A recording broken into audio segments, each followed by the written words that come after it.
Hey boys and girls, Mr. Giomini. Wanted to come to you with a couple examples from the con skill of using greatest common factor, least common multiple to solve a word problem. This is where we're taking our basic skill of prime factorization, of greatest common factor, of like numbers, and making the prime factorization string, and then applying it to a story problem. So doing it in isolation, now we combine the two. It makes it a little bit more rigorous, but definitely something we can accomplish. So let's just read through the problem here, underline some keywords, so we can eliminate any answers or numbers that we have. So Michael just bought one package of 10 crayons. He also bought one package of 45 erasers. He wants to use all of the crayons and erasers to create identical sets of office supplies for his classmates. What a great kid. What is the greatest number of identical sets Michael can make using all the supplies? All right, let's take a look. A couple things I notice here. Greatest number.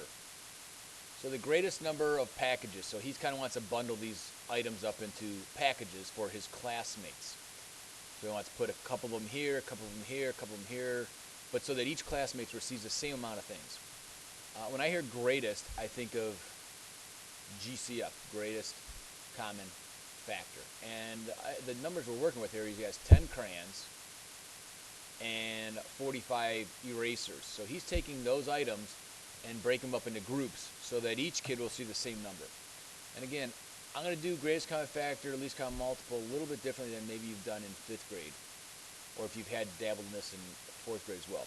So I'm going to make 10 into a factor string of prime numbers. And I know that 10 is 2 times 5. Now both of those numbers are prime, so I'm good to go.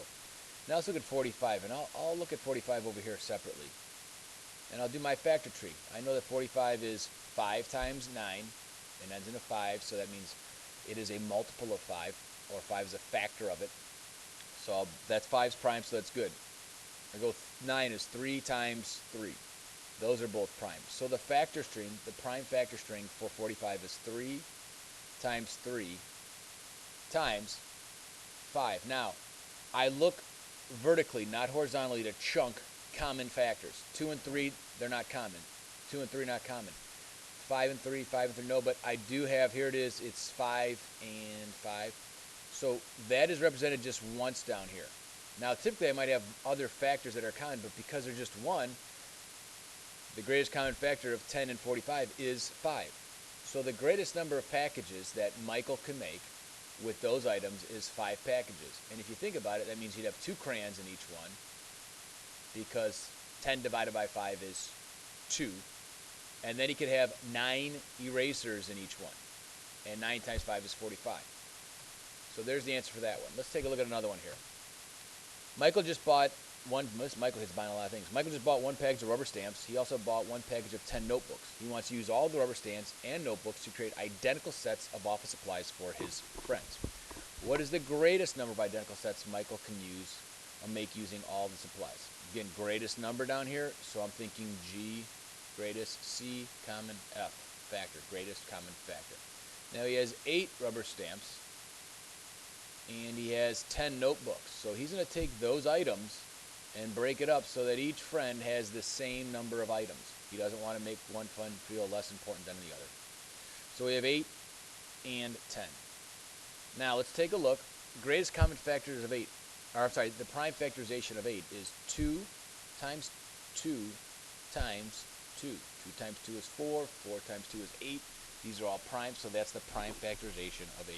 Now let's go with 10. 2 times 5. Okay, we will chunk these to common factors. So 2 and 2, common.